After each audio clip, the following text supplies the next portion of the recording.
안녕하세요.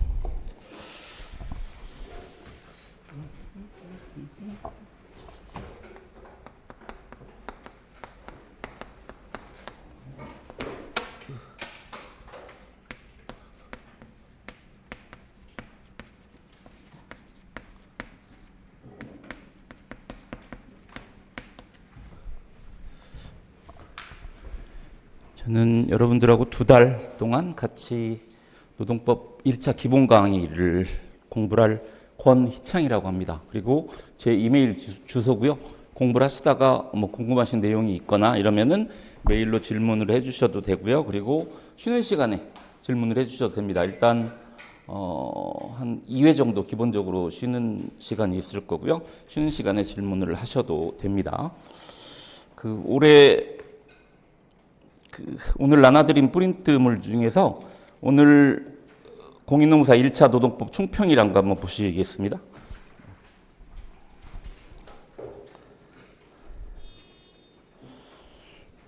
원래 올해 이제 시험을 보기 전에는 일단 이제 제 개인적으로는 노원은 근로기준법 말고 부속법령에서 한 40% 정도 예상을 했고요. 그리고 노2는 부속법령이 4개죠. 4개가 한 20% 정도 출제될 거라고 예상을 했었어요. 근데 일단 이제 부속법령 출제 비중이 굉장히 늘었죠. 노1에서는 10개 법률인데 근로기준법 이외에 10개 법령에서 한 40% 정도 예측을 했었는데 21문제가 출제가 됐습니다. 21문제가 출제가 돼서 일단 부속법령에서 많이 나오면 일단 그 난이도가 높아질 수밖에 없는 거죠. 높아질 수밖에 없는 거고 노2도 아까 말씀드린 대로 한 20% 정도 예측을 했었는데 한 40%? 4개 법령, 부속법령이 4개인데 노2 같은 경우에 그 각 법률당 4문제씩이 출제가 됐습니다. 그래서 16문제가 출제가 됐어요. 그래서 노1, 노2 모두 이제 난이도가 굉장히 많이 상승을 했다라고 볼 수가 있습니다. 그래서 거기 보시면 알겠지만 올해 노동법 1차 시험은 최신 판례 출제, 그리고 뭐 시행령 출제 비중 증가. 시행령이 그 부속법령에서도 시행령이 출제가 됐어요. 지금까지는 시행령이 출제된 경우는 거의 없었죠. 거의 없었는데 부속법령에서도 시행령이 좀 출제가 됐고요. 그리고 일단 아까 말씀드린 대로 부속법률 자체 출제 비중이 많이 증가를 했습니다. 그래서 작년보다 그 난이도가 굉장히 좀 높아졌다라고 생각이 되고요. 그리고 제가 생각할 때는 아마 고득점 하신 분들이 아마 70점대 80점대 전후였다라고 생각을 합니다. 그래서 아마 내년에도 뭐 올해하고 똑같다라고 볼 수는 없는데 기본적으로 올해 정도 부속법령 출제 비중 그리고 난이도라고 생각을 하시면 될 것 같아요. 그래서 올해 정도 출제될 거라고 생각을 하시면 될 것 같고 목표로 한 80점 정도 80에서 뭐 85점 사이 정도를 목표로 삼으시고 공부를 하시면 될 것 같습니다. 이전에는 거의 뭐 공부를 좀 하신 분들은, 좀 열심히 하신 분들은 90점 이상을 맞으실 수가 있었죠. 근데 올해 정도 수준에서 문제가 나오면 90점 이상을 맞기는 쉽지 않습니다. 그리고 70점에서 80점대 정도 맞으시면은 뭐 합격에는 지장이 없는 거죠. 다른 과목을 아주 뭐 망치지 않으면은. 그래서 그 정도로 목표를 하시고 공부를 하시면 될 것 같다는 생각이 듭니다. 그래서 거기 보시면 노원 같은 경우에 뭐 그 분야별 출제 비중은 뭐 비슷비슷합니다. 뭐 근기법 총칙 2문제, 뭐 근로계약 5문제, 이건 비슷합니다. 이게 비슷한데 나머지 이제 뭐 기타법 부속법령에서 그 21문제가 뭐 최저임금법 2문제, 남녀고용평등법 3문제, 뭐 산업안전보건법 3문제, 뭐 기간제법 3문제, 뭐 파견법 2문제, 뭐 직업안정법 1문제, 근로자 퇴직급여 보장법 2문제, 임금채권 보장법 2문제, 근로복지기본법 1문제, 외국인 근로자법 2문제, 이 정도가 출제가 됐어요. 그리고 이제 근로기준법에서 뭐 시용이나 사회적 신분, 취업규칙 등 뭐 22년, 23년에 대법원 판례가 이제 출제가 됐습니다. 그래서 뭐 최신 판례 비중이 조금 증가됐다라고 생각을 하고요. 근데 뭐 최신 판례는 지금까지도 언제든지 지금까지 많이 나왔었어요. 많이 나왔었는데 올해 이제 문제가 좀 어려워지면서 그것도 이제 뭐 좀 새로운 출제 경향이라고 할 수도 있을 것 같은데요.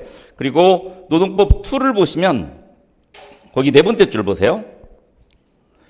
기존에 그 교섭창구 단일화 절차와 관련된 시행령은 많이 출제가 됐었습니다.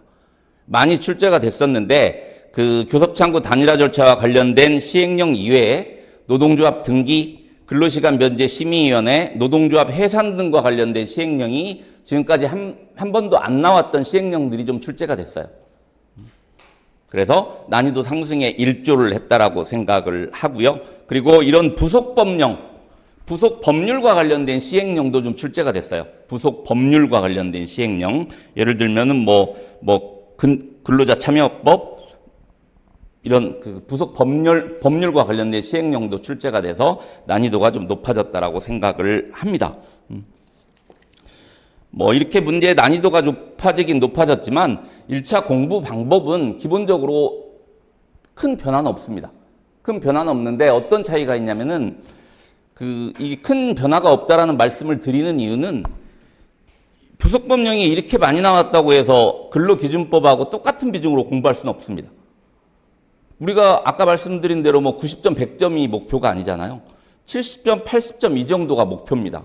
그래서 지금까지 하고 비슷하게 부속 법률, 기출 조문, 그리고 거기에다 추가해서 이제 그 시행령, 관련 시행령을 좀 추가로 공부를 하셔야 될 필요가 있을 것 같습니다. 그래서 거기 보시면은 첫 번째가 기본서를 1, 2회독한다. 기본서를 1, 2회독 하실 수도 있고, 강의를 이제 기본 강의 같은 걸 수강하실 수도 있고요. 그리고 두 번째는 법조문과 판례 위주로 정리를 한다. 일단 모든 법학 과목은 가장 중요한 게 법조문입니다. 법조문을 해석한 게 판례하고 학설이에요. 판례하고 학설입니다. 법조문에는 우리가 실생활에서 부닥치는 모든 상황을 법조문에 다 넣을 수가 없죠. 그래서 이 조문 해석이 필요한 거죠. 그래서 이 조문을 해석한 게 이제 판례하고 학설이란 얘기입니다.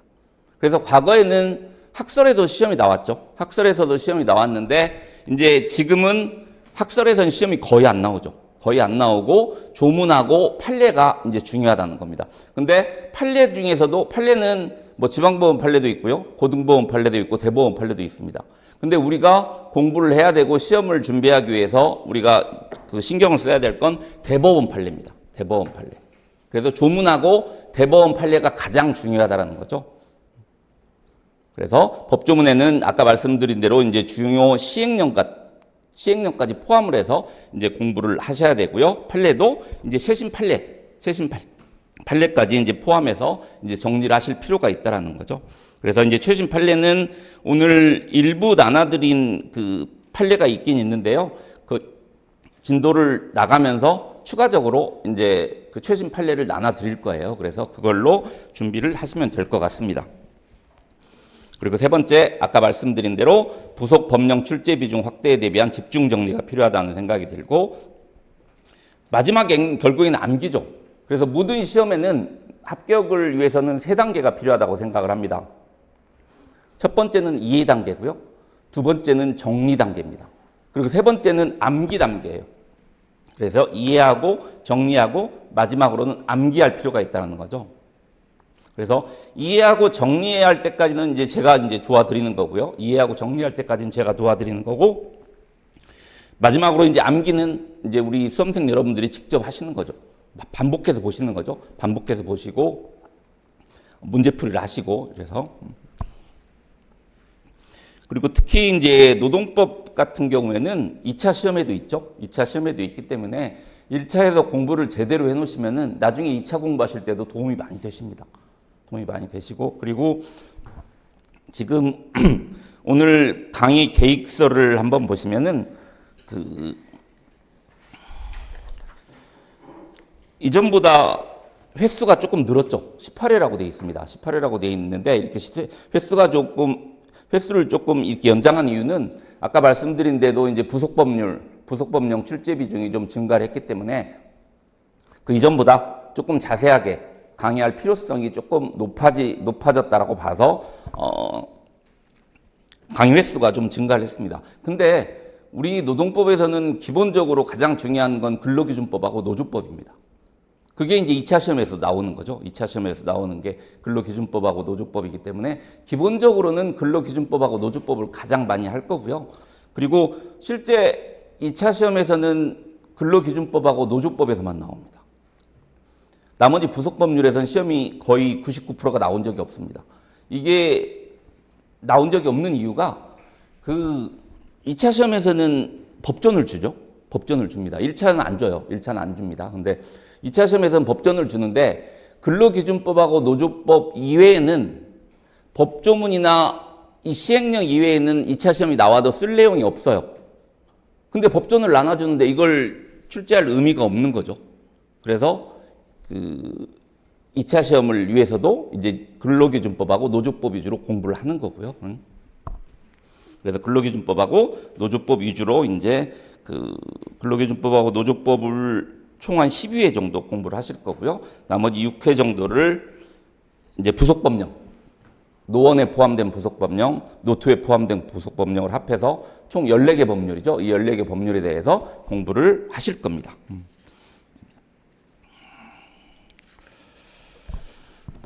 그리고 오늘 나눠드린 자료 중에서 노동법 총론이라는 자료 있죠? 노동법 총론이라는 자료 먼저 좀 보시겠습니다.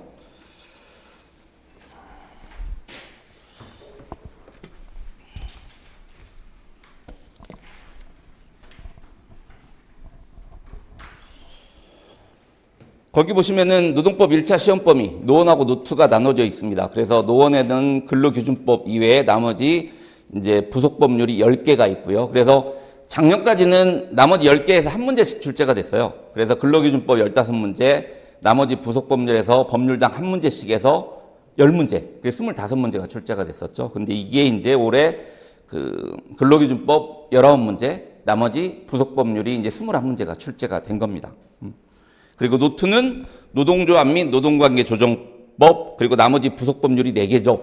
노동위원회법, 근로자 참여 및 협력 증진에 관한 법률, 교원의 노동조합 설립 운영 등에 관한 법률, 그냥 교원노조법이라고 합니다. 간단하게. 그리고 공무원의 노동조합 설립 및 운영 등에 관한 법률, 그냥 공무원노조법이라고 합니다. 이것도요. 그래서 이게 이제 노트 시험범위입니다. 노트 시험범위. 그러니까 여기 노원, 노트 이 시험범위, 여기에다가 이제 노동법 총론 문제가 나옵니다. 노동법 총론 문제가. 그래서 오늘 좀 이따 이제 노동법 총론부터 공부를 시작할 텐데요. 오늘 첫 시간이니까 그냥 노동법 총론을 하는 거고요. 노동법 총론은 노1에서도 나오고 노2에서도 나옵니다. 그래서 특별히 뭐 이게 오늘 배운다고 해서 이게 노1에만 나오는 건 아니고요. 이 총론은 노1, 노2 어디나 다 시험 범위에 포함이 돼서 출제가 된다라는 거 생각하시면 될 것 같고요. 그래서 이 과목의 특성 뭐 간단하게 한 말씀을 드리면은 노원은 대표적인 게 아까 말씀드린 대로 근로기준법이고요. 노투는 노조법. 노조법, 노동조합 및 노동관계 조정법인데 이것도 간단하게 그냥 노조법이라고 합니다. 그래서 노투는 이제 대표적인 게 노조법입니다. 그래서 근로기준법은 이따 말씀드리겠지만 최저 근로조건을 정해놓은 게 근로기준법입니다. 최저 근로조건을 정해놓은 게. 그래서 최저 기준은 딱 하나죠. 그러니까 이 근로기준법은 구체적, 이례적일 수밖에 없죠. 그래서 상대적으로 암기사항이 많습니다. 암기사항이 많을 수밖에 없고요. 노조법은 일단 이해관계자가 많아요. 그리고 법조문 제목이 어떻게 되죠?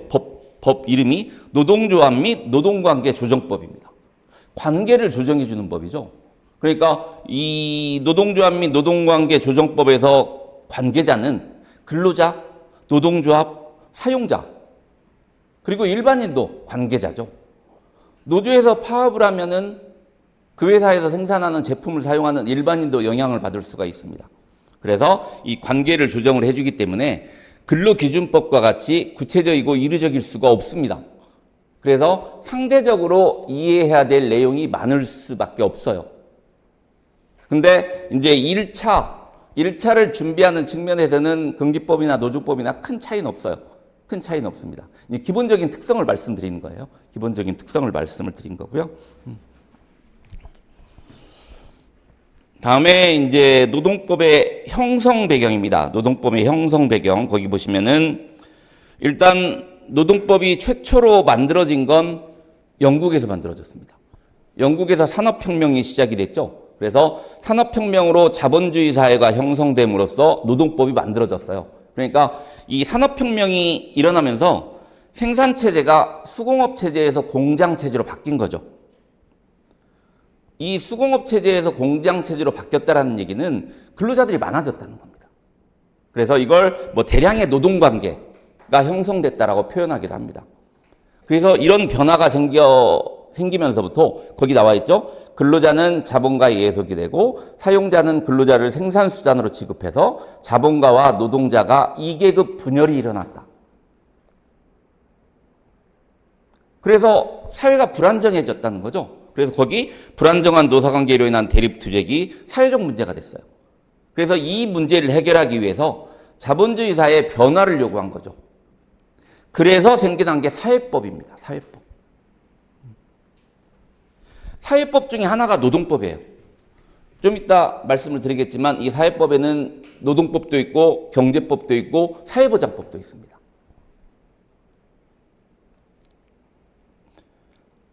그래서 이 사회법이 등장하면서 시민법의 3대 원리를 수정을 한 거죠. 이 사회법이 등장하기 전에는 시민법이라는 게 민법입니다. 민법. 이 민법으로 모든 게 해결이 됐다는 거죠. 근데 사회법이 시민법의 3대 원리를 대체한 건 아니에요. 수정한 거죠. 수정. 이 수정을 했다는 얘기는 그냥 자본주의 사회를 계속 전제를 한다는 거죠. 대체를 해버린다는 건 전제가 아니죠. 자본주의 사회를 전제한 게 아니죠. 그래서 시민법의 3대 원리를 사회법이 등장하면서 수정을 했다. 이 수정의 의미가 뭔가? 그 밑에 나와 있죠. 국가가 개입해서 실질적인 자유와 평등을 도모한다는 거죠. 국가가 개입한다는 게 대표적으로 국가에서 최저 근로 조건을 정해놓은 법을 만드는 거죠. 그게 근로기준법이죠. 근로기준법. 근로기준법을 만든 것 자체가 국가가 개입을 한 겁니다. 예를 들어서 이런 거죠. 우리나라 같은 경우에도 최저임금을 국가에서 정하잖아요. 이걸 국가에서 안 정하면은 근로자하고 사용자가 자유롭게 계약을 하면은 시간당 10,000원이 아니고 5,000원 줄 수가 있죠. 그런 걸 막는 겁니다. 이 국가가 개입을 한 거죠. 이게 시민법의 3대 원리를 수정했다는 내용이죠. 그래서 거기 시민법과 사회법의 비교가 써 있습니다. 시민법과 사회법 비교. 그래서 시민법은 형식적 자유와 평등을 추구하고 사회법은 실질적인 자유와 평등을 추구한다라고 돼 있어요. 그리고 시민법은 추상적 인격체를 전제로 하고 사회법은 구체적 인격체를 전제로 합니다. 그냥 듣고 이해만 하세요.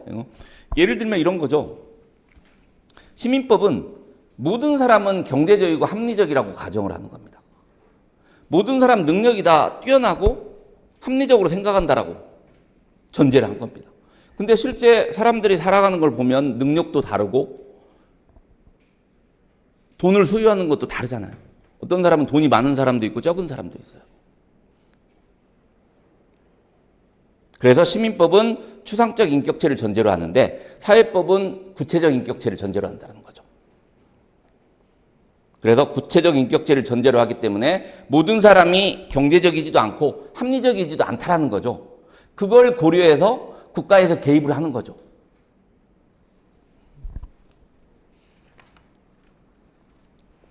그래서 연구 방법도 시민법은 연역적 방법이 지배적인 연구 방법이고요.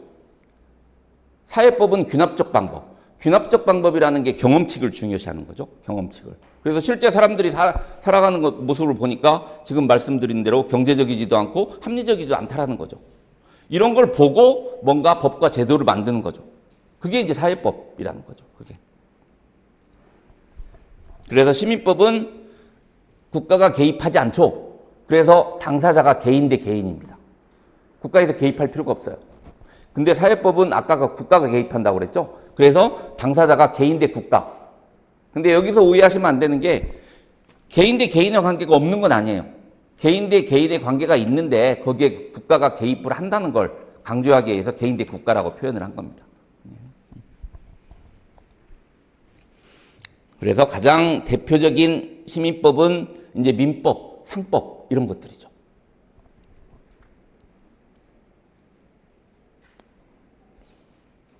그리고 가장 대표적인 사회법은 아까 말씀드린 대로 노동법, 경제법, 사회보장법 이런 것들이 가장 대표적인 사회법이라고 하는 것들이고요. 그래서 거기 노동법의 목적을 보세요. 노동법의 목적. 시민법을 수정 보완함으로써 어떻게 수정 보완을 하느냐. 그 가로 하는 보세요. 근로조건 최저기준을 설정한다. 근로기준법이죠. 근로기준법을 통해서 근로조건 최저기준을 설정을 하고요. 그리고 노조법을 만들어서 노조결성, 단체교섭, 쟁행위 같은 걸 어떻게 행사할 수 있는지를 보장을 해주는 거죠. 그래서 이런 수정 보완을 통해서 노사, 공존, 공영을 추구한다는 겁니다. 그래서 시민법을 수정 보완함으로써 노동력을 보호해서 자본주의 사회를 유지 발전시키는 게 노동법의 목적이라고 봅니다. 이걸 다른 말로 하면 노사 간의 실질적 대등성을 확보한다는 거죠. 노사 간의 실질적 대등성을 확보하기 위한 게 노동법의 목적이라고 할 수가 있습니다.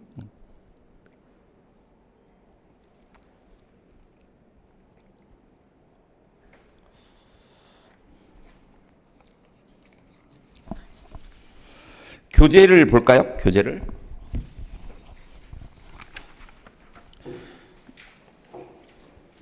노동법 총론입니다. 노동법 총론 7페이지입니다. 7페이지.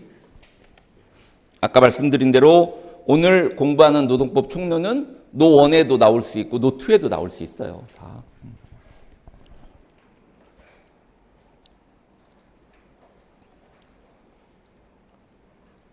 일단 1919년 바이마르헌법이라는 게 있었어요. 독일에서 1919년 바이마르헌법에서 노동법이라는 용어를 처음으로 사용을 했습니다.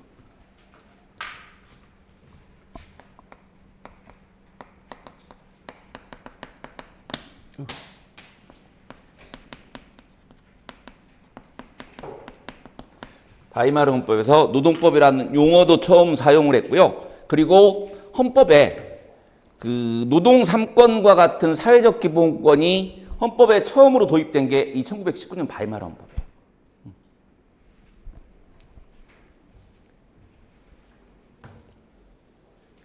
뭐 기억을 해주세요. 1919년 바이마르 헌법에서 노동법이라는 용어를 처음으로 사용을 했고 노동 3권과 같은 사회적 기본권.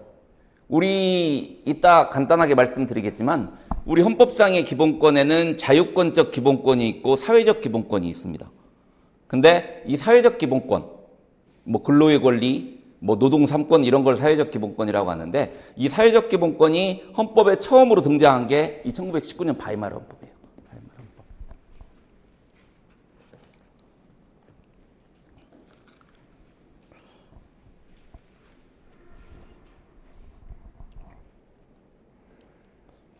근데 실제 이 바이마르 헌법이 시행은 못 됐죠. 히틀러가 등장하면서 실제 시행은 안 됐어요. 근데 헌법사적으로는 굉장히 중요한 거죠. 헌법사적으로는 굉장히 중요합니다. 그래서 거기 노동법의 정의 볼게요. 규율 대상에 따른 학설. 근로계약 관계와 노사관계를 규율하는 법의 총체. 근로계약 관계와 노사관계를 규율한다고 할 수도 있고요. 노동법이 근로자와 사용자와의 근로관계, 노동조합과 사용자와의 관계 및 노동조합의 조직을 규율하는 법이라고 볼 수도 있고요. 근로관계를 규정하는 법의 체계라고 볼 수도 있습니다.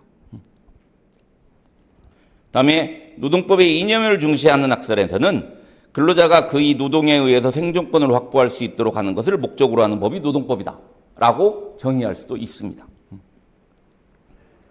세 번째, 종속 노동을 중심으로 파악하는 학설이라고 있는데 의 보시면 노동법은 사용 종속 관계에 관한 법이다. 판례에서 사용 종속 관계라는 표현을 사용을 합니다. 그래서 이걸 판례의 입장이라고도 합니다. 판례의 입장이라고도 해요. 근데 이 사용 종속 관계라는 건 사용 종속 관계나 종속 노동 관계나 똑같은 말이에요. 사용 종속 관계란 사용자의 지휘 명령 하에서 노무를 제공하는 관계가 사용 종속 관계다. 그래서 이 사용 종속 관계를 규율하는 법이 노동법이다. 라고 하는 게 우리 판례의 입장 또는 다수설이라고도 합니다. 거기 뭐 종속 노동의 본질이라고 나와 있는데요. 이건 뭐 최근에는 시험에 안 나옵니다. 이건 그냥 뭐냐면 사용 종속 관계의 표지가 뭔가에 대한 견해 대립이에요. 그래서 사용 종속 관계의 표지가 무엇인가에 대한 사용 종속 관계 표지가 뭔가에 대해서 뭐 경제적 종속설, 인격적 종속설, 조직적 종속설, 법률적 종속설, 타인 결정설 이렇게 견해 대립이 있다라는 거죠. 처음 보실 때 한번 읽어보시고 넘어가시면 됩니다. 특별히 시험하고는 직접적으로 관계없습니다. 관계가 없는데 그 다음 페이지 보시면 판례가 나오죠. 여기에 이제 사용 종속 관계에 대해서 나옵니다. 이건 굉장히 중요한 판례예요. 굉장히 중요한 판례인데 여기 말고 뒷부분에 금기법상의 근로자와 관련된 내용을 우리가 공부를 하는데 그쪽에서 다시 공부를 할 겁니다. 그쪽에서 다시 공부를 하고요. 여기는 그냥 일단 넘어가도록 하겠습니다.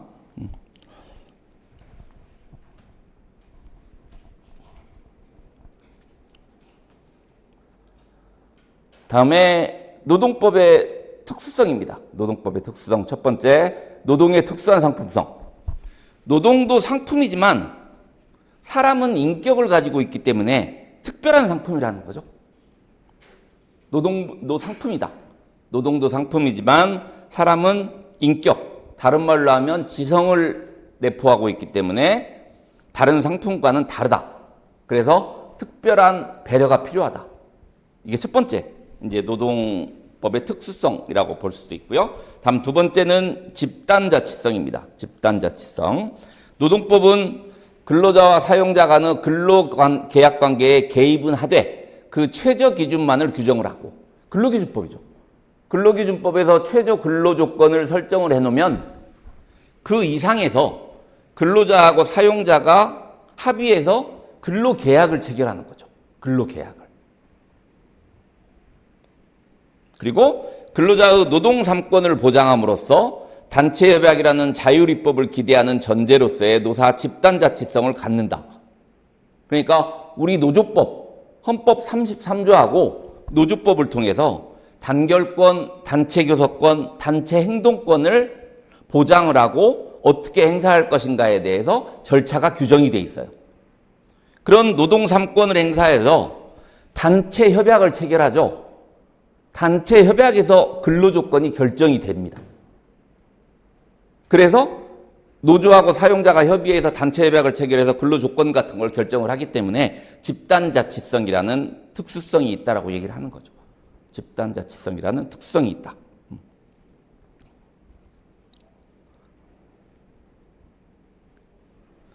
다음 세 번째, 공법과 사법의 교착이라고 되어 있습니다.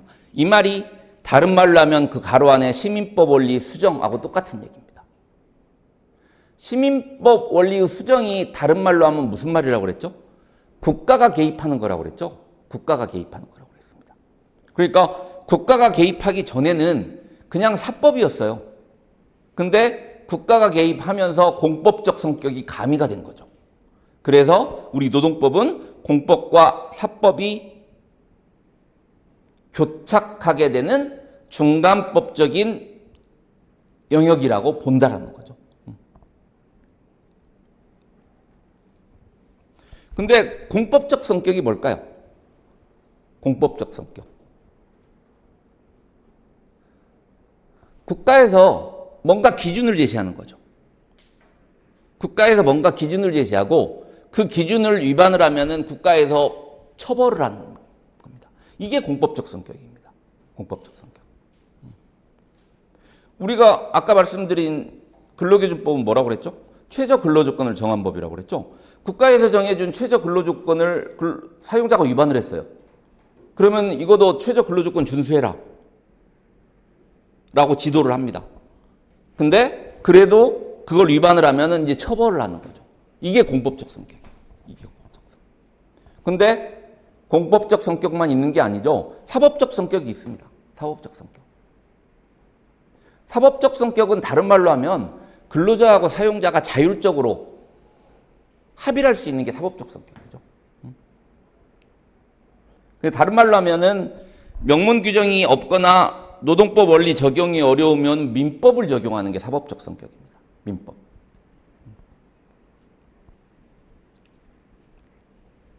우리가 사법의 일반법을 보통 민법이라고 해요. 민법. 사법의 일반법을. 그래서 이 공법적 성격도 있고 사법적 성격도 있다라는 거죠.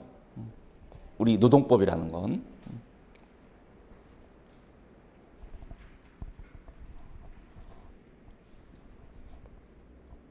다음에 노동법의 경향입니다. 노동법의 경향. 첫 번째 관습적 기원의 경향이라고 되어 있죠. 일단 우리가 알고 있는 단체 협약에 대해서 모르실 수도 있는데 노조하고 사용자가 합의한 문서가 단체 협약이에요. 노조하고 사용자가 합의해서 이런 단체 협약은 우리 노조법이 있기 전부터 존재를 했었어요. 그러니까 원래 법 이전부터 존재를 했었는데 법에서 인정을 한 거죠. 이런 걸 이제 관습적 기원의 경향이라고 합니다. 우리나라 같은 경우에는 이 노동사법이 뭐냐에 대해서는 좀 이따 말씀드릴게요. 1953년도에 제정이 됐어요. 노동사법이. 근데 그 이전부터 뭐 단체 교섭도 했었고 단체 협약도 체결했었다라는 거죠. 그게 이제 법에서 인정을 했다라는 거죠. 그게 이제 관습적 기원의 경향이라고 할 수가 있고요. 다음 두 번째, 발전적 진보적 경향입니다. 노동법은 경제적 약자인 근로자를 보호함을 목적으로 하므로 내재적으로 발전적 진보적인 경향을 갖는다. 그러니까 일단 2차 대전 이후에 우리 복지국가 이념이 헌법에 도입이 됐습니다. 복지국가 이념이 헌법에 도입이 되면서 사회적 약자를 보호해야 된다는 생각이 과거보다 더 높아진 거죠. 그래서 이 발전적 진보적 경향이 더 촉진이 된 거죠. 촉진이 된 겁니다.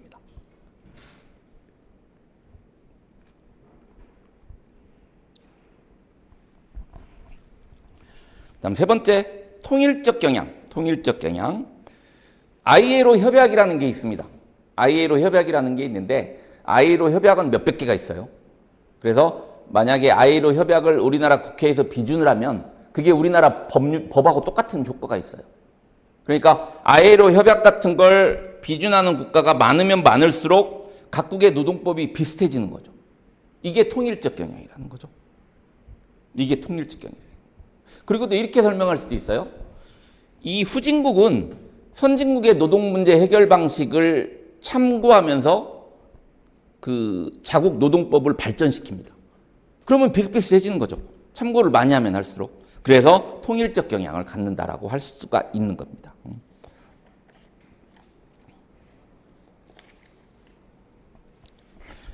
마지막에 이제 협력적 경향입니다. 협력적 경향이 가장 대표적으로 이제 잘 나타나는 게 근로자 참여 및 협력 증진에 관한 법률에 나와 있는 노사협의회 제도 속에 협력적 경향이 가장 대표적으로 잘 우리가 알 수가 있는 거죠.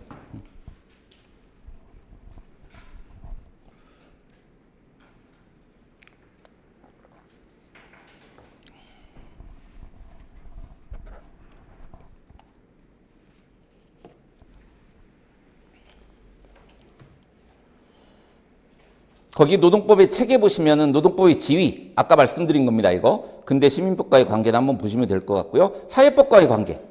아까 사회법의 하나라고 그랬죠. 노동법이. 사회법에는 노동법, 경제법, 사회보장법 이런 것들이 있는데 사회법과의 관계, 노동법은 사회법의 일부분이다.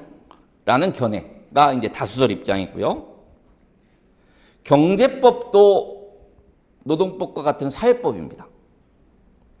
그래서 공통점을 보시면 노동법과 경제법은 자본주의의 모순을 해결하기 위해서 등장을 했다라는 게 공통점이고요.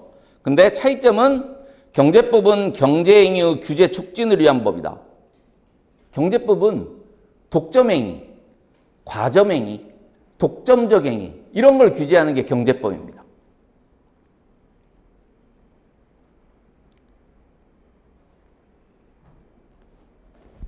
근데 노동법은 근로자의 생활보장을 위한 법이다 라는 이런 차이점이 있는 거고요. 그냥 똑같이 자본주의 사회의 모순을 해결하기 위해서 등장한 법인데 이런 차이점이 있다는 거죠. 그리고 사회보장법은 대상이 근로자가 아니고 일반 국민입니다. 일반 국민이에요. 근데 노동법은 근로자가 대상입니다.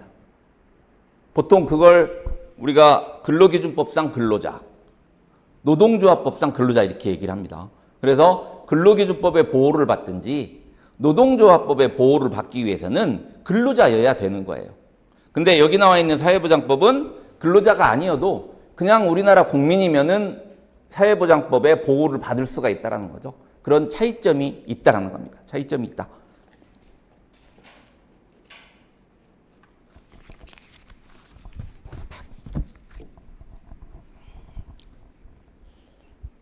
다음에 2번 노동법의 구분입니다. 노동법의 구분. 뭐 개별적 근로관계법, 집단적 노사관계법 이렇게 구분이 되어 있는데요. 개별적 근로관계법은 우리 노원 시험범이라고 생각하시면 돼요. 그리고 거기 집단적 노사관계법은 노투 시험범이라고 생각하시면 됩니다. 그리고 우리 노동법을 공부하면서 꼭 알아야 되는 헌법 조문이 몇 가지가 있어요. 그게 가장 대표적인 게 헌법 32조하고 헌법 33조입니다. 그래서 거기 개별적 근로관계법 보시면 개별적 근로관계법의 헌법상 근거 조문이 헌법 32조입니다.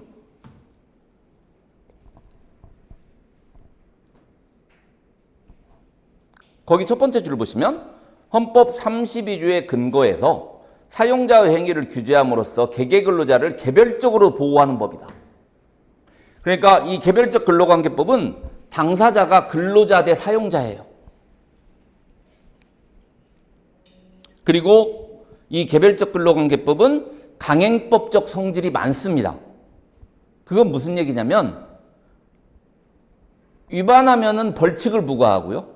국가에서 행정적으로 감독을 합니다. 예를 들어서 아까 말씀드린 근로기준법. 근로기준법에서 최저 근로조건을 설정을 해놨잖아요. 이걸 지키고 있나, 준수하고 있나, 준수하고 있지 않나를 국가에서 감독을 해요. 그래서 만약에 위반을 하면은 처벌을 한다라는 거죠. 이게.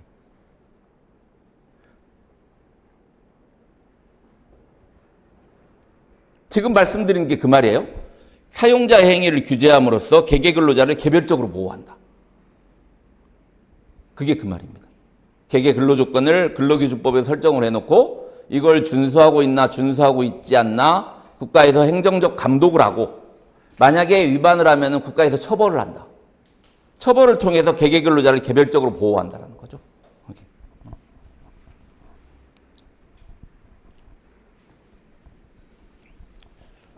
다음에 집단적 노사관계법입니다. 집단적 노사관계법은 일단 개별적 근로관계법하고 달리 당사자가 노조 대 사용자입니다. 노조 대 사용자. 그래서 이 집단적 노사관계법의 헌법상 근거조문이 거기 나와 있는 헌법 33조입니다. 이따가 헌법 32조하고 33조를 공부를 할 겁니다. 오케이? 그래서 거기 보시면 헌법 33조의 근거에서 노동조합이라는 단체를 통해서 스스로 자주할 수 있는 수단을 보장함으로써 근로자들을 집단적으로 보호하는 법이다. 조금 전에 근로기준법은 개개근로자를 개별적으로 보호하는 건데 이 집단적 노사관계법은 노동 3권을 보장함으로써 간접적으로 근로자들을 집단적으로 보호하는 법이라는 거죠. 그러니까 이 발전 순서를 보면 근로기준법이 먼저 생겨난 거죠. 국가에서 최저 근로조건을 설정을 해줬어요. 법을 통해서. 근데 최저 근로조건을 국가에서 설정을 해줘도 근로자는 사용자에 비해서 상대적으로 힘이 없죠. 그러니까 근로자를 보호하기 어렵더라는 겁니다. 그래서 너네가 근로자들이 노조라는 단체를 만들어서 사용자하고 대등한 입장에서 단체 교섭을 해서 근로조건을 정해라. 이게 집단적 노사관계법이에요. 이게. 그래서 거기 두 번째 줄 끝에 보시면 현대 노동법의 특수성과 독자성을 가장 잘 드러내는 영역은 집단적 노사관계법이고 집단적 노사관계법은 개별적 근로관계법을 보강하는 역할을 한다. 이 말은 노동조합법은 근로기준법을 보강하는 역할을 한다.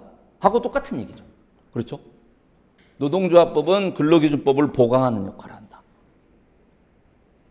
왜 보강하는 역할을 하죠?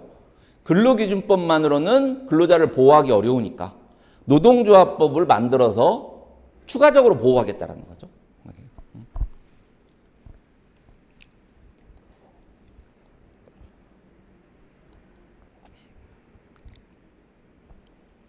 다음에 3번 개별적 근로관계법과 집단적 노사관계법의 관계. 일단 헌법상 근거조문도 다르죠. 그리고 원리도 달라요. 개개근로자를 개별적으로 보호한다. 뭐 집단적으로 보호한다. 원리도 다릅니다. 근데 결국에는 궁극적으로는 똑같다라는 거죠. 거기 세 번째 줄 끝에 보세요. 양자는 모두 근로자의 인간다운 삶의 확보를 목적으로 한다는 점에서 상호 보완적인 관계에 있다. 이 헌법상 근거조문이 다르고 규율 원리가 다르다고 해서 개별적 근로관계법하고 집단적 노사관계법이 상호 배타적인 건 아니란 얘기죠. 왜? 궁극적으로 목적이 똑같다라는 거죠. 근로자의 인간다운 삶의 확보가 목적이라는 겁니다.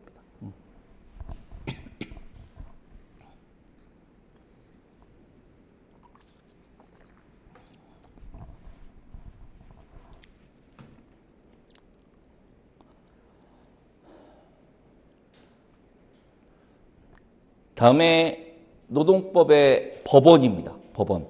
이 총론에서 뭐 중요한 두 가지나 세 가지를 꼽을 때 반드시 포함되는 게 노동법의 법원이죠.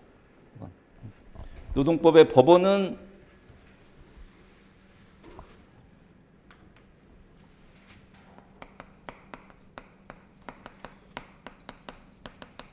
한자로는 이겁니다. 법의 연원 뭐 이런 말인데요. 우리가 알고 있는 뭐 지방법원, 고등법원, 대법원 할 때 법원이 아니에요. 그렇죠? 이건 그냥 노동법의 법원. 그러니까 다른 말로 하면 노동법의 존재 형식이라고 생각하시면 돼요. 노동법이라는 게 어떤 형식으로 존재하는가? 이게 다수설 입장이에요. 노동법의 법원에 대한 다수설의 입장이 법의 존재 형식. 그 의의를 보세요. 법원의 의. 노동법의 법원이란 노동관계상의 법적 분쟁에서 법 해석과 적용의 기준이 되는 규범의 존재 형식. 노동관계상의 법적 분쟁이 생겼을 때 어떤 규범까지 활용을 해서 해결할 것인가? 이 문제죠. 사용 종속관계에 어떤 법까지 적용할 것인가의 문제입니다. 그래서 뭐 세 번째 줄을 보시면 헌법, 법령, 뭐 노동관습법, 단체협약, 취업규칙, 조합규약 이런 것들을 노동법의 법원이라고 합니다. 노동법의 법원이라고 해요. 그래서 그 다음 페이지 보세요. 법원의 유형. 성문법, 헌법 32조, 헌법 33조, 기타 노동관계 법령이라고 돼 있죠. 뭐 근로기준법 시행령 뭐 이런 것들 얘기하는 거죠. 기타 노동관계 법령에는 뭐 각종 법률, 그 시행령이 다 들어가는 거죠. 이런 것들은 당연히 노동법의 법원이에요.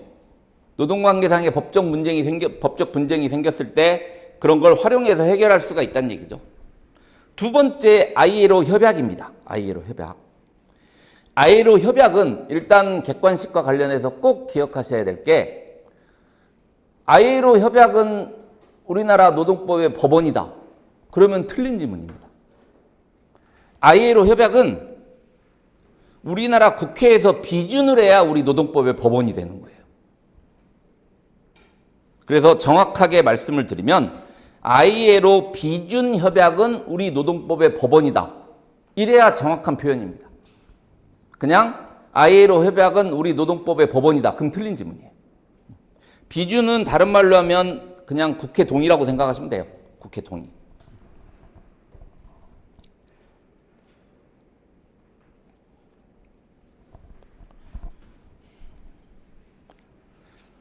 다음에 노동자치법입니다. 노동자치법 거기 나와 있는 단체협약, 취업규칙, 노동조합 규약 일단 다 노동법의 법원으로 인정이 됩니다. 다. 단체협약이 뭔가, 취업규칙이 뭔가, 노동조합 규약이 뭔가. 일단 단체협약은 아까 말씀드린 대로 노조하고 사용자 사이에 체결한 뭐 협정 같은 거죠. 당연히 노동법의 법원이에요. 취업규칙은 근로자 복무 규율과 근로 조건에 대해서 사용자가 정한 규칙입니다. 노조하고 합의한 게 아니에요. 그냥 사용자가 정한 규칙이 취업규칙이에요. 뭐에 대해서? 근로자의 복무 규율과 근로 조건에 대해서 사용자가 정한 규칙을 취업규칙이라고 합니다. 다음에 노동조합 규약은 노동조합의 조직 운영에 관한 사항. 그러니까 노동조합원들한테만 적용되는 내부 통제규범이라고 생각하시면 됩니다. 노동조합원들한테만 적용되는 내부 통제규범이라고 생각하시면 돼요. 근데 이 노동자치법, 단체협약, 취업규칙, 노동조합 규약은 모두 노동법의 법원으로 인정이 됩니다. 법원으로 인정이 된다. 다음에 네 번째 노동관습법이라고 나오는데요. 일단 노동관습법. 일단 노동관행하고 관련이 있어요. 일단 뭘 노동관행이라고 하냐면 현장에서 근로조건이나 직장 규율 등에 관해서 장기간 반복갱신된 처리 방법, 이런 걸 노동관행이라고 합니다. 작업 현장에서 근로조건이나 직장 규율 등에 관한 장기간 반복갱신된 처리 방법.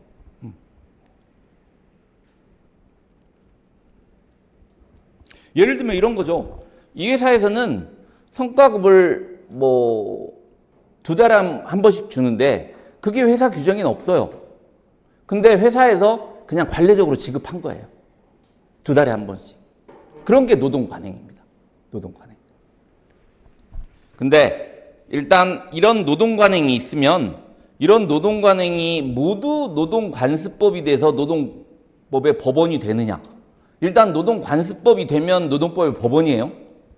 근데 모든 노동관행이 노동관습법이 되는 건 아니고요. 거기 보세요. 첫 번째 줄 판례인데 이 노동관행이 기업에서 일반적으로 근로관계를 규율하는 규범적 사실로서 명확히 승인되거나 기업 구성원이 아무런 이의도 제기하지 않고 기업 내에서 사실상 제도로서 확립된 경우 이런 요건을 갖추면 노동관행은 노동관습법이 돼서 노동법의 법원이 된다는 거죠. 거기서 기억하셔야 될 표현, 규범적 사실로서 명확히 승인, 그리고 기업 내에서 사실상 제도로서 확립된 경우, 그 두 가지.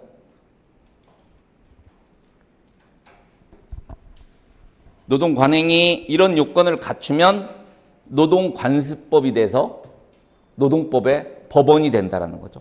법원이 된다.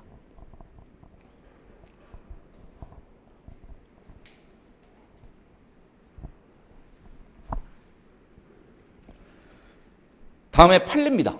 판례. 일단 첫 번째 기억하셔야 될 건 판례는 법원이 아니다라는 거죠.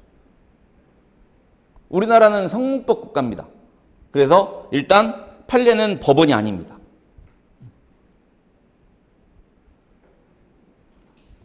근데 보통 대법원 판례 같은 경우에는 사실상의 구속력은 있어요.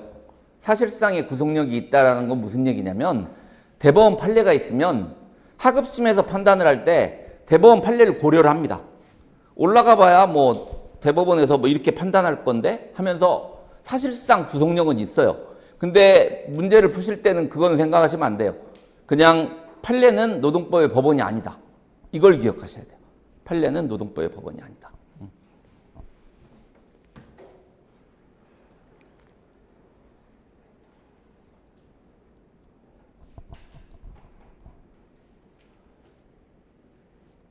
다음에 행정해석입니다. 행정해석도 노동법의 법원이 아닙니다. 거기 뭐라고 되어 있죠? 판례에서 행정기관 내부의 사무처리 기준을 정한 데 불과하므로 국민이나 법원을 구속할 수 없다. 그래서 행정해석도 법원이 아닙니다.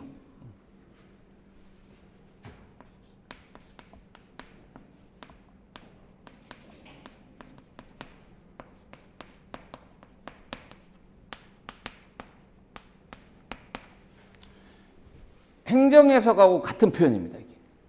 옆에 써놓으세요. 지리외신, 지침, 예규. 이것도 행정해석하고 같은 표현이에요.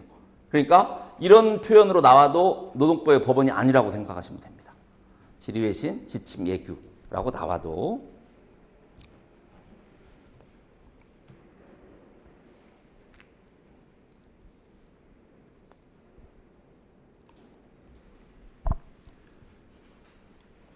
다음에 기타.